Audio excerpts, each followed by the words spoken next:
Yang bilang Ibnu Khaldun, bukan saya. Dalam kitabnya Muqaddimah, kitab paling populer pada masanya, apa kata Ibnu Khaldun? Salah satu tanda dekatnya kehancuran satu negeri, pajak diambil besar-besaran dari rakyat. Itu tanda kehancuran. Ibnu Khaldun, bukan saya. Yang ngomong bukan saya, tapi Ibnu Khaldun. Boleh Bapak cek dalam kitabnya Muqaddimah. Sudah ada terjemahannya dalam bahasa Indonesia. Cari aja. Apa kata Ibnu Khaldun? Pajak diambil sebesar-besarnya dari rakyat. Kalaulah pajak yang menjadi sumber pendapatan mereka untuk memenuhi kepentingan. Tapi di sisi lain Ustaz, mereka baik Ustaz. Kebaikan yang mereka lakukan menutupi keburukan. Itu yang terjadi. Bismillahirrahmanirrahim. Assalamualaikum warahmatullahi wabarakatuh.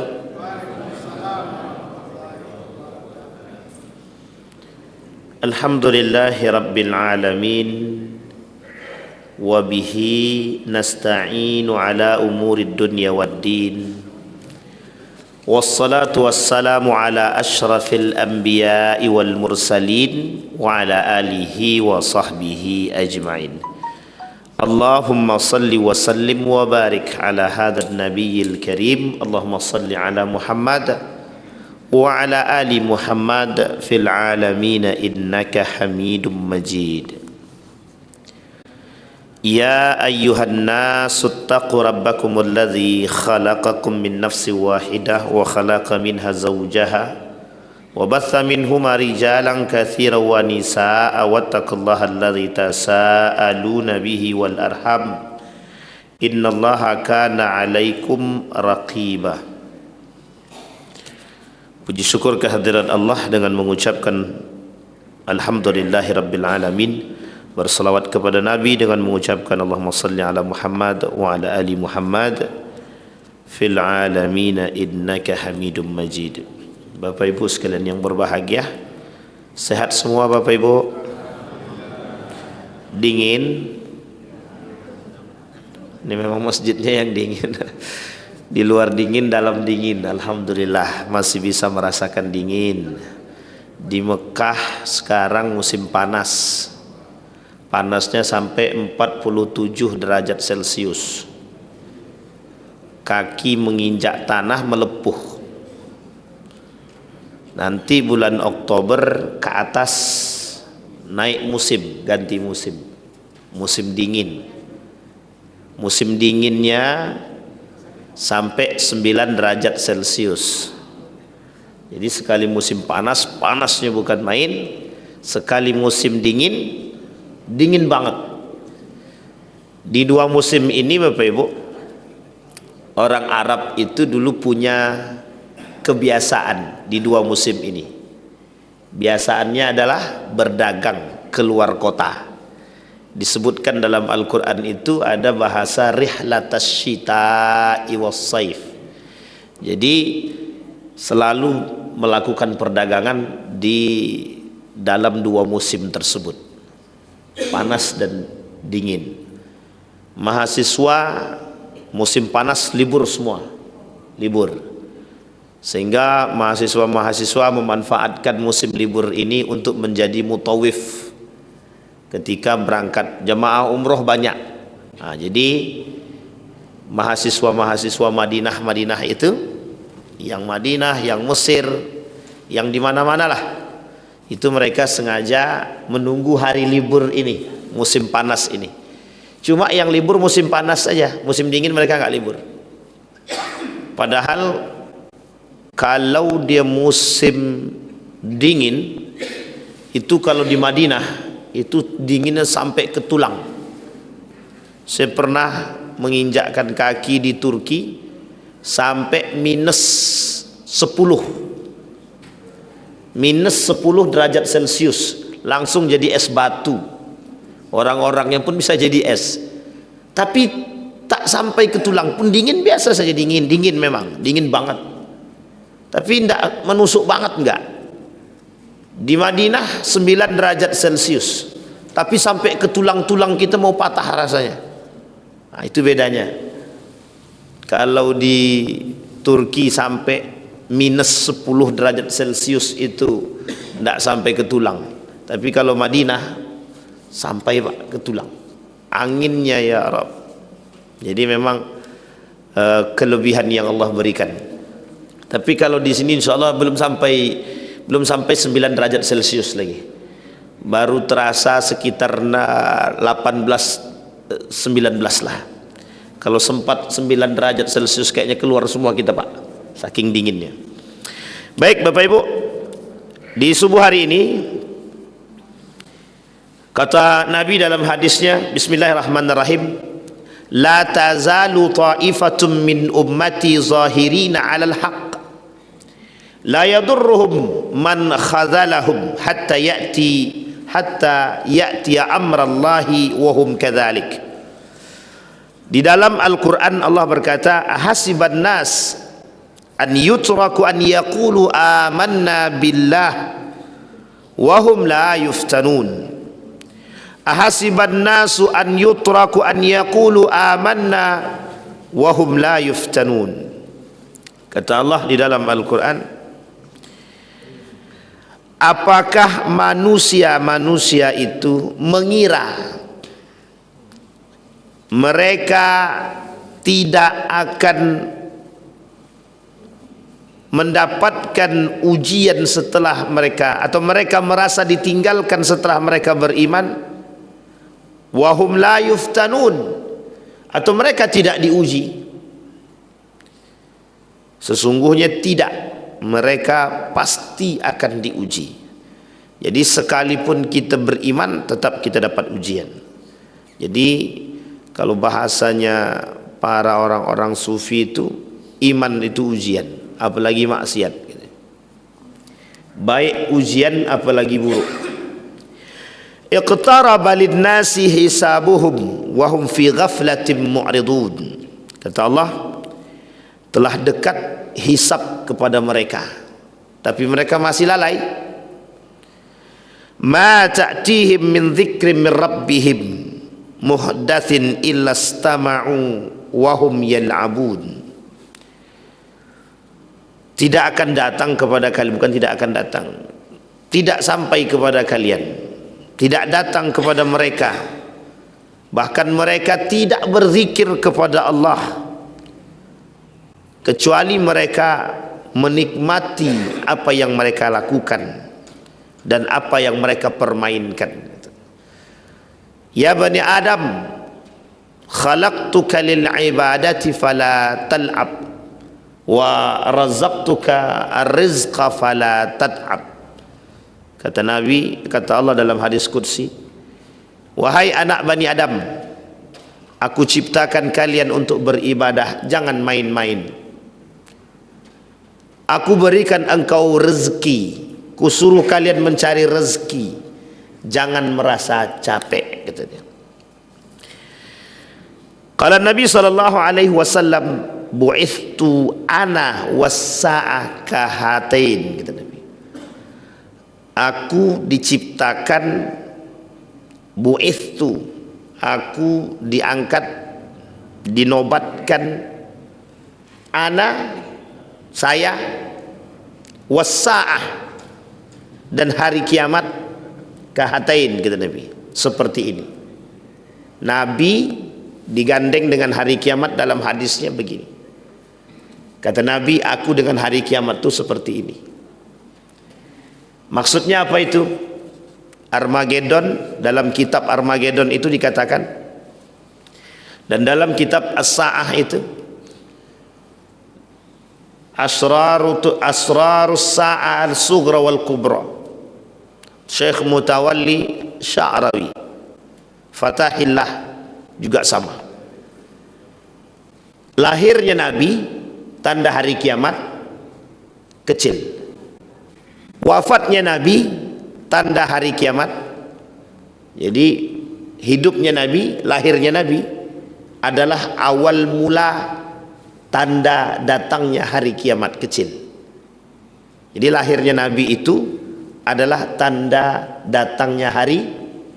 Maka Nabi disebut dengan akhirul anbiya. Kata para ulama, itu menunjukkan isyaratun an akhir zaman. Nabi terakhir, berarti setelah Nabi tak ada Nabi yang lain. Maka kata para ulama, isyaratun an akhir zaman, tanda isyarat akan datangnya akhir zaman. Jadi kita ni sekarang sudah berada di akhir zaman. Berarti kalau sudah berada di akhir zaman, tak lama lagi Pak Ustaz. Itu tak bisa diprediksi. Ada yang memprediksi Pak Ustaz? Ada yang mengatakan setelah merdekanya Palestina, itu kejayaan kemerdekaan Palestina, kehancuran Madinah, setelah kehancuran Madinah, keberkahan Madinah, nanti muncul masa 100 tahun, kemudian kata para ulama hancur, kiamat.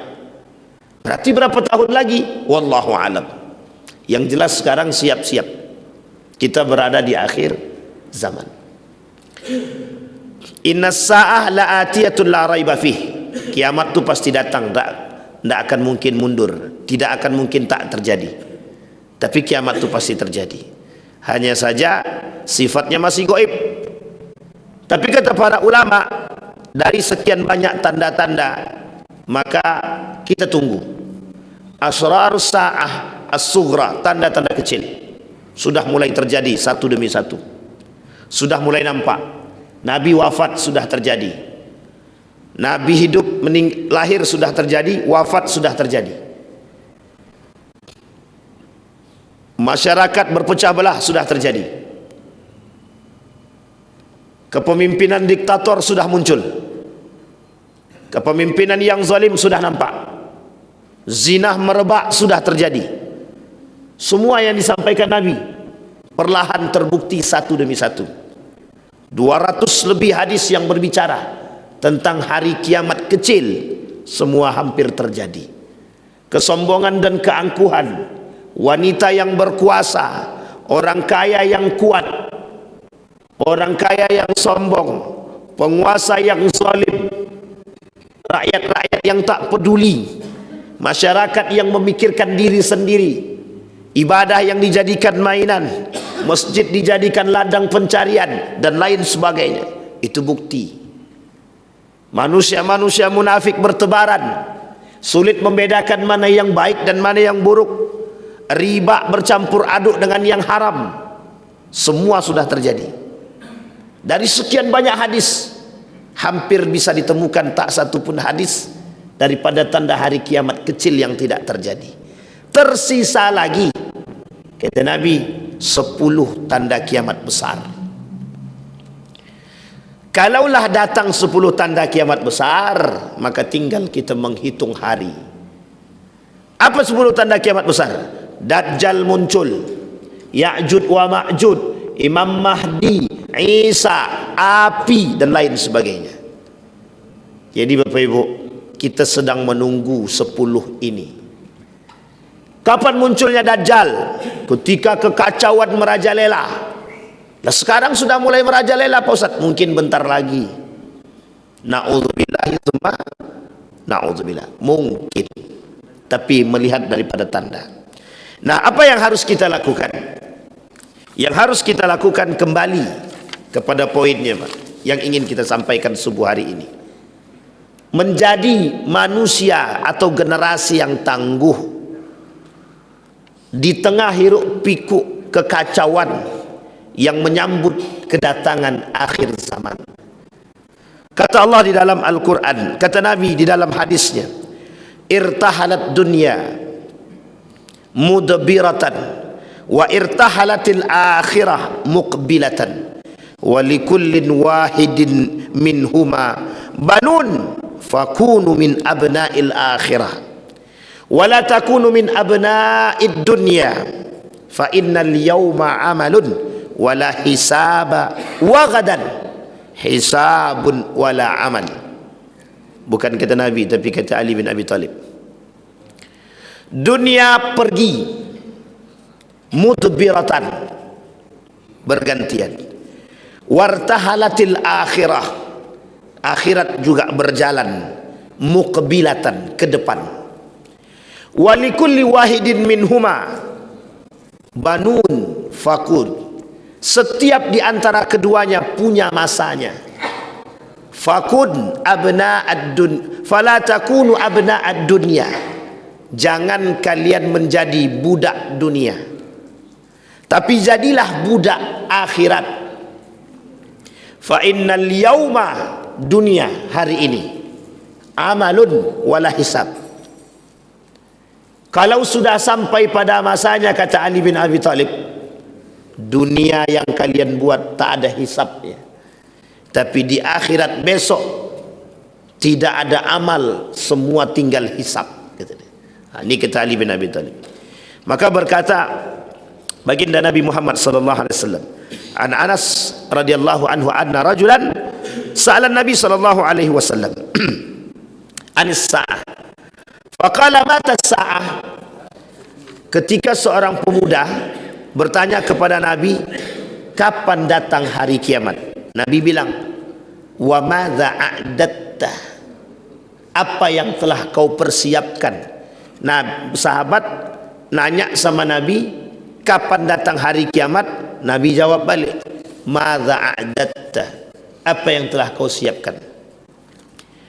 Faqala la syai', tidak ada, illa anni uhibbullah, kecuali aku mencintai Allah.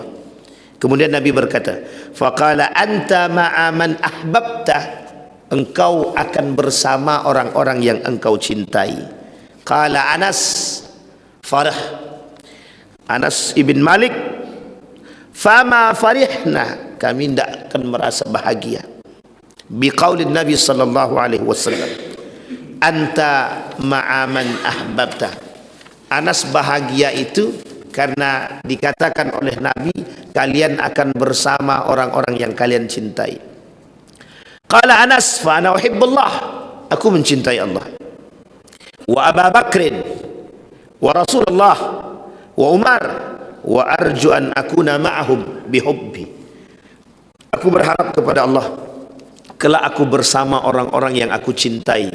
Allah, Rasulullah, Umar bin Khattab, Abu Bakrin, wa an akuna ma'ahum, dan aku berharap bersama mereka. Iyyahum wa in lam a'mal bimithli a'malihim. Tapi bagaimana aku bisa mendapatkan posisi seperti mereka jika seandainya aku tak melakukan perbuatan amal seperti yang mereka lakukan.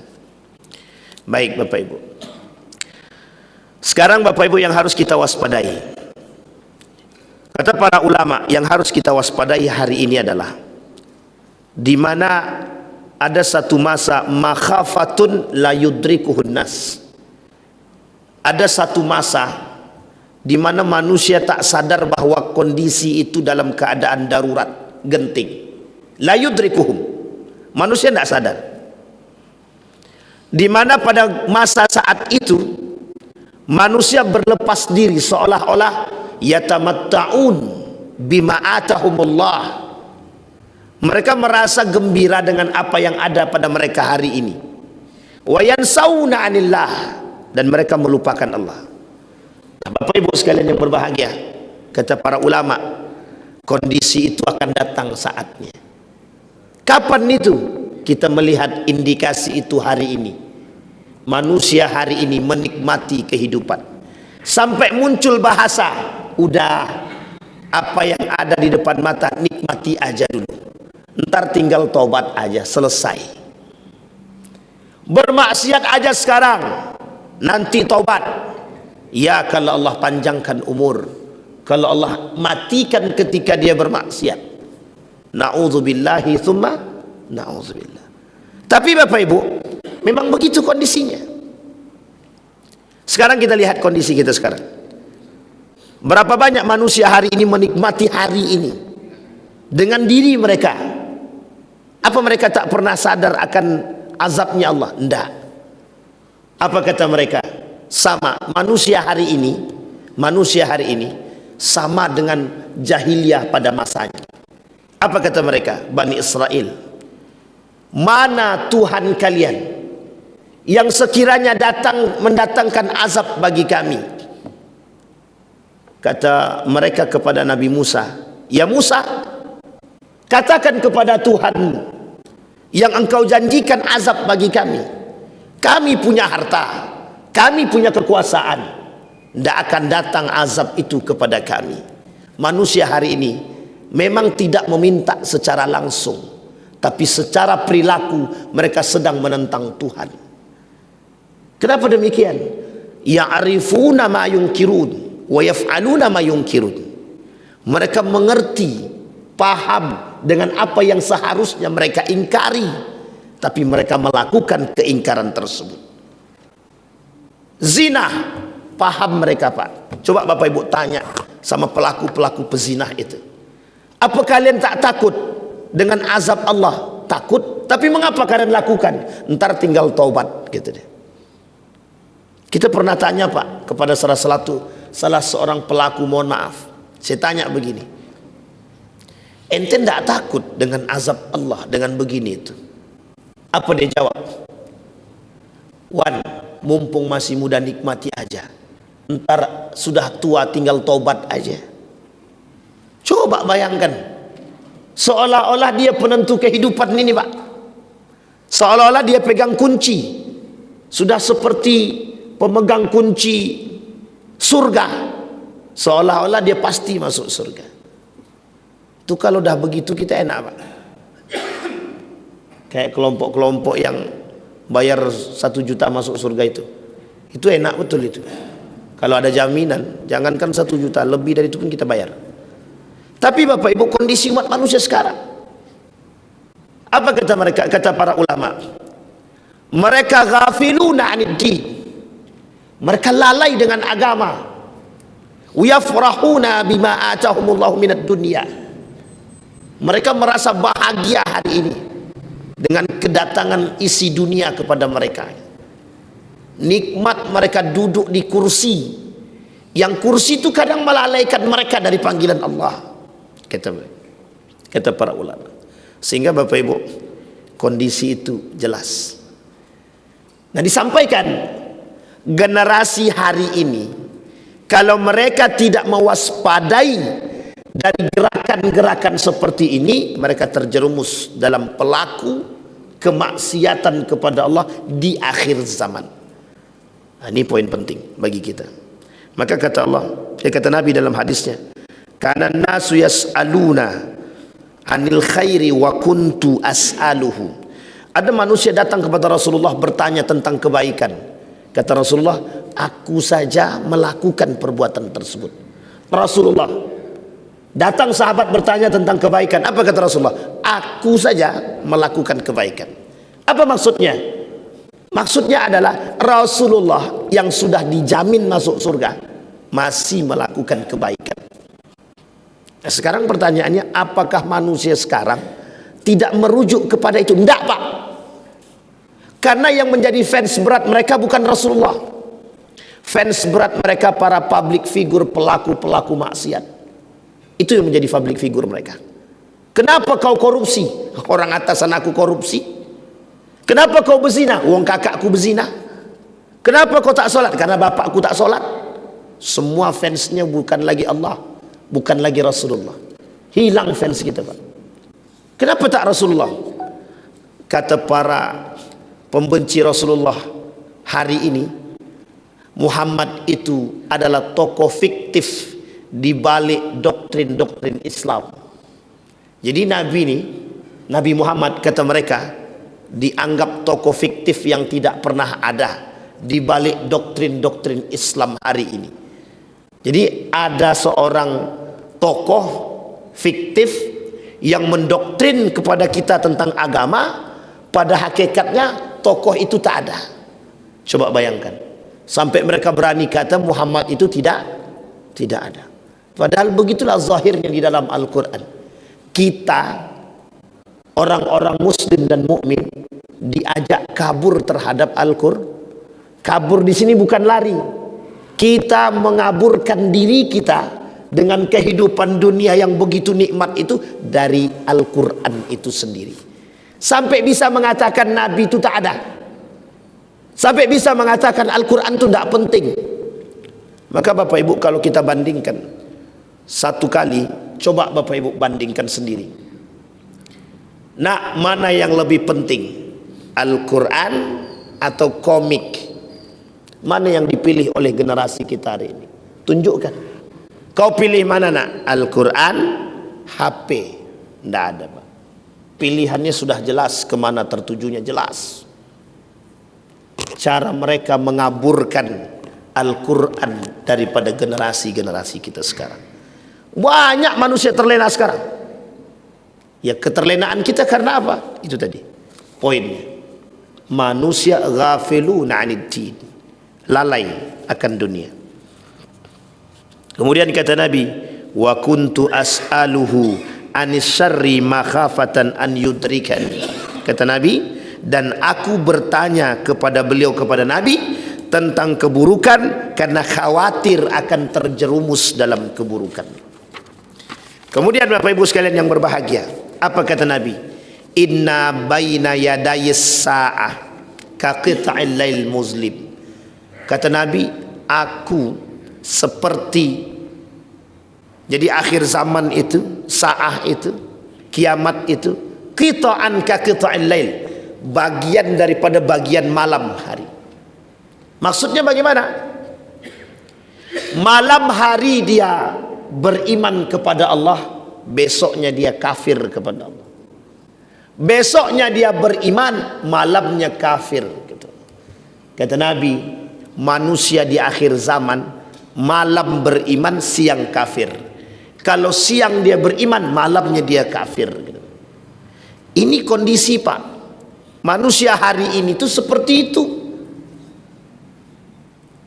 Hampir, Pak, indikasi itu nampak dengan zahir. Di mana Ustaz bisa nampak begitu? Ada salah satu masjid di Pekanbaru nih. Di Pekanbaru. Di depannya masjid, Allahu Akbar, Allahu Akbar, azan maghrib, azan isya. Di depannya kafe, kenceng banget bunyinya, Pak. Seolah-olah kata musik ini, kami menentang azan itu gitu. Coba bayangkan, di Pekanbaru. Kok bisa begitu, Ustaz? Ya nggak tahu. Tapi Allah tunjukkan keadaan itu di hadapan mata kita. Yang mengaku beriman, apa agamamu? Islam. Solatkah? Solat. Di mana kau solat? Di dalam kafe. Oke. Kapan kau solat? Tapi bisakah kita solat dengan tenang di tengah bunyi musik yang besar? Wallahu a'lam. Solat kalian solat. Zina kalian iya. Apa jawaban mereka? Kelak solat kami akan merubah perilaku zina kami. Amin ya rabbal alamin. Tapi Bapak Ibu sekalian yang berbahagia, yang kita harus lihat hari ini, bagaimana maksud dibalik kalimat-kalimat yang sederhana, seolah-olah pengaburan agama dalam diri umat manusia hari ini. Tenang Wan, kami kan yang penting solat. Kami solat kok. Dimanapun kami main, kami sholat kok. Salahkah pernyataan ini? Salahkah? Ada salahnya pernyataan ini? Dimanapun kami main, kami tetap sholat. Salahkah? Seolah-olah tidak salah, seolah-olah tak salah. Tapi ada indikasi kesalahan yang besar. Apa indikasinya? Yang penting kami sholat. Masalah betul tidak betulnya belakangan. Masalah tepat atau tidak tepat belakangan. Yang penting kami sholat. Dimanapun kami pasti sholat. Sehingga mohon maaf, orang tua yang berkata kepada anaknya, nak, yang penting engkau sholat, jangan sampai tinggalkan sholat. Sehingga mohon maaf, masjid tak ada isi. Kenapa yang penting kami sholat? Mau di kafe kah? Mau di bar-bar kah? Mau di mana-mana, yang penting kami sholat. Uniknya, habis sholat main domino, habis sholat main biliar, yang penting kami sholat. Itu dulu Pak. Secara sedikit kita melihat bentangan kalimat itu kayak seolah-olah betul. Tapi bagaimana kalimat itu bisa dikatakan salah ataupun betul? Ada unsur mencampur adukkan seolah-olah, Tuhan, kami sedang berzina, entar setelah zina kami sholat. Tuhan, entar dulu sholatnya, kami zina dulu, entar setelah zina kami sholat. Atau Tuhan, aku sholat dulu, entar setelah sholat aku zina. Seolah-olah begitu, Pak. Seolah-olah ingin mengatakan bahwa apa yang kami buat ini tidak menjadi bagian daripada ibadah. Jadi Pak, mohon maaf, orang sekarang nih, manusia sekarang nih, enggak tahu Pak. Sangat beruntung kita semua ini Pak, sangat beruntung betul kita semua nih. Allah belum turunkan azabnya untuk kita semua nih. Kenapa saya katakan? Karena Pak, mohon maaf, biasanya kalau banyak pelaku zina di satu negeri, itu Allah hancurkan sak negeri-negerinya Pak. Kaum Ad, kaum Samud, itu berimannya ada, yang tak beriman juga banyak, dihancurkan Pak, satu negeri dihancurkan. Lah ini pelaku korupsinya hampir satu negeri, masih Allah belum hancurkan. Kita bersyukurnya di situ. Pelaku zinanya hampir setiap gang nampak, tapi Allah masih belum hancurkan. Pelaku ribawinya terang-terangan, tapi belum Allah hancurkan. Kita masih bisa bersyukur. Coba bayangkan, bezinahnya banyak, bejudinya banyak. Berita yang kita temukan baru-baru ini, mayoritas anggota dewan pemain judi online. Jangan tersinggung ya, tapi begitu keadaannya. Itu berita resmi pemerintah. Coba bayangkan, mayoritas pemain judi online. Na'udzubillah. Pertanyaannya, apa mereka tidak tahu dengan hukum? Tahu. Maksudnya apa yang mereka lakukan? Ihmalul hukmi an hukmi syar'i, meremehkan hukuman agama, meremehkan syariat, meremehkan nilai. Munafik. Baik Bapak Ibu, sampai di sini bisa dipahami ya Bapak Ibu ya, kondisi. Sehingga Bapak Ibu, apa kata Allah? Wa idza qila lahum la tufsidu fil ardi. Ayat ini sangat cocok untuk kita hari ini. Ini padahal dulu Allah peruntukkan buat kelompok-kelompok para pelaku-pelaku kehancuran di muka bumi pada saatnya itu. Allah tunjukkan gambaran-gambarannya. Nah, kaum Ad, kaum Samud dan lain sebagainya. Apa kata Allah dalam Al-Quran surat Al-Baqarah ayat 11 dan 12 itu? Wa idza qila lahum la tufsidu fil ardi. Kata Allah, jangan kalian melakukan kerusakan di muka bumi ini. Apa kata mereka? Qalu innama nahnu muslihun. Sama Pak yang tadi. Manusia, kami ini sedang mencari kebaikan. Kami sedang membuat kebijakan-kebijakan yang baik untuk kalian. Pada hakikatnya sedang melakukan kehancuran untuk kepentingan. Jadi demi kepentingan mereka melakukan Jadi begini bahasanya. Kemaksiatan, kemungkaran mereka balut dengan sedikit kebaikan. Itu manusia sekarang. Sama seolah-olah kebaikan yang mereka lakukan ingin mereka jadikan sebagai bentuk pencitraan, ingin menutup keburukan dan kemungkaran yang mereka buat. Dalam Ibnu Khaldun itu, ini Ibnu Khaldun Pak ya, bukan saya yang bilang, Ibnu Khaldun bukan saya. Dalam kitabnya Muqaddimah, kitab paling populer pada masanya, apa kata Ibnu Khaldun? Salah satu tanda dekatnya kehancuran satu negeri, pajak diambil besar-besaran dari rakyat. Itu tanda kehancuran. Ibnu Khaldun bukan saya, yang ngomong bukan saya, tapi Ibnu Khaldun. Boleh Bapak cek dalam kitabnya Muqaddimah, sudah ada terjemahannya dalam bahasa Indonesia, cari aja. Apa kata Ibnu Khaldun? Pajak diambil sebesar-besarnya dari rakyat. Kalaulah pajak yang menjadi sumber pendapatan mereka gitu, untuk memenuhi kepentingan. Tapi di sisi lain Ustaz, mereka baik Ustaz. Kebaikan yang mereka lakukan menutupi keburukan. Itu yang terjadi. Maka Bapak Ibu sekalian yang berbahagia, kondisi itu mulai kita lihat sedikit demi sedikit. Kata Ibnu Katsir bahwa penukilan Imam Abu Ja'far, janganlah kalian bermaksiat di muka bumi ini, karena salah satu bentuk kehancuran itu dilibatkan atau dirasakan daripada kemaksiatan itu. Ini bagaimana kita tidak maksiat? Jalan selangkah tengok kanan kiri maksiat, jalan lagi selangkah tengok kanan kiri maksiat, hampir sepanjang jalan penuh dengan kemaksiatan. Maka kita butuh Pak seperti Imam Syafi'i, jalan tunduk ke bawah, tidak usah tengok kiri kanan, ambil kapas tutup telinga, karena yang kita pandang maksiat semua. Sekarang saya coba Bapak Ibu ajak refleksi, siapa yang sering berangkat ke CFD, Car Free Day? Bapak Ibu sering berangkat ke sana? Tidak sering berangkat ke Car Free Day? Alhamdulillah, berarti Allah selamatkan gitu. Tapi yang datang kan selamat juga Ustaz. Yang selamat, yang tak selamat ya tak selamat juga. Tapi perhatikan baik-baik Bapak Ibu, ketika Bapak Ibu berjalan dalam Car Free Day atau berjalan dimanapun, berapa banyak kemaksiatan yang kita pandang. Coba sesekali hitung kemaksiatan. Sesekali Pak, kami pernah, mohon maaf Pak, saya pengalaman pribadi di Yogyakarta itu, ketika kami keliling jalan lari-lari pagi di satu tempat, dia ada tempat khusus.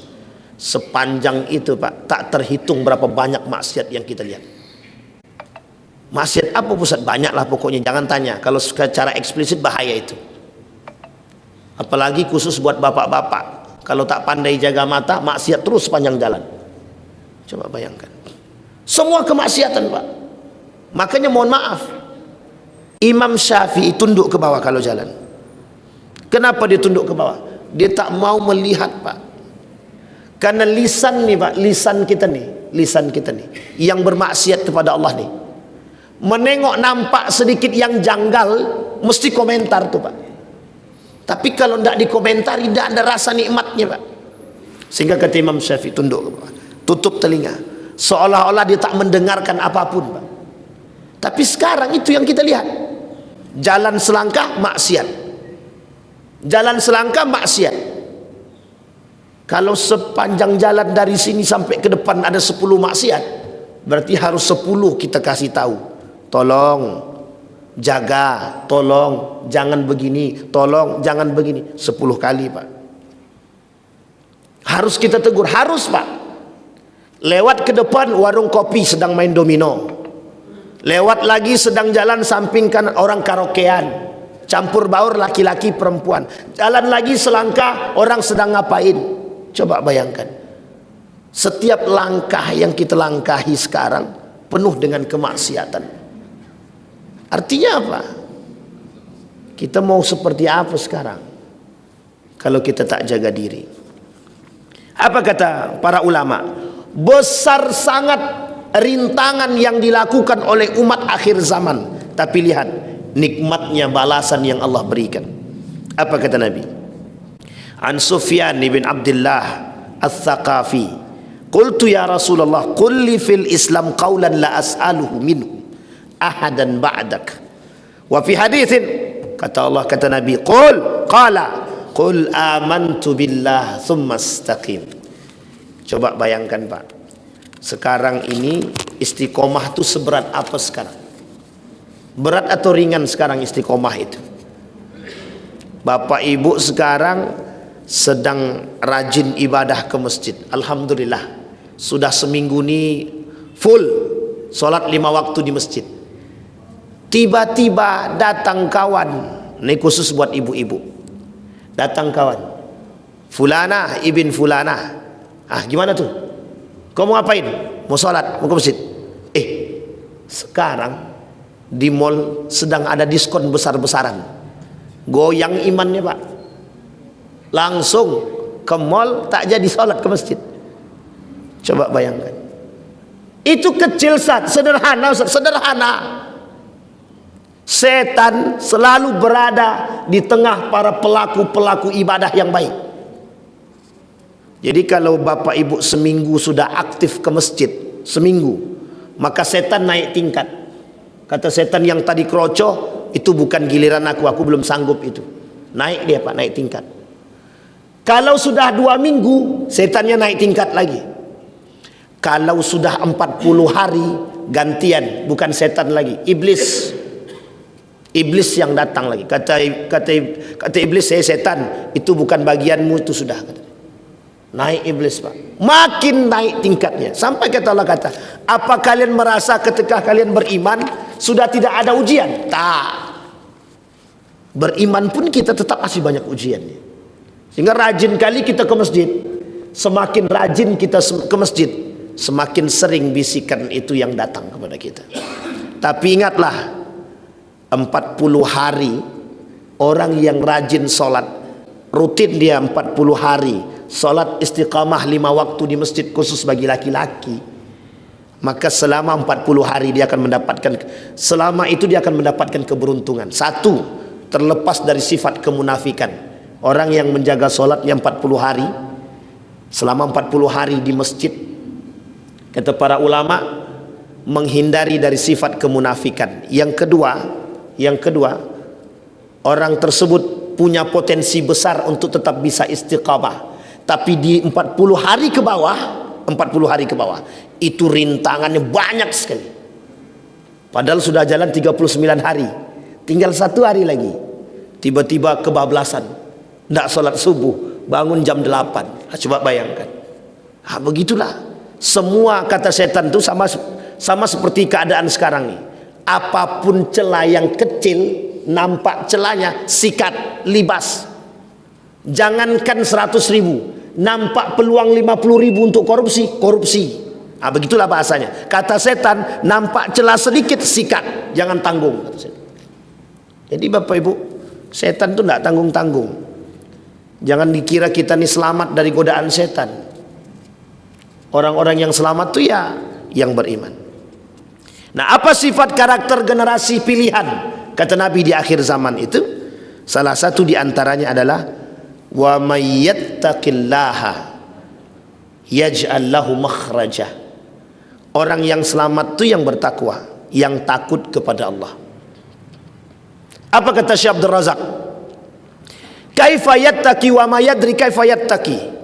Bagaimana seseorang itu takut dan bertakwa kepada Allah sementara dia tidak tahu cara bertakwa, dan dia tidak tahu cara takut itu bagaimana, dan apa yang harus dia takuti.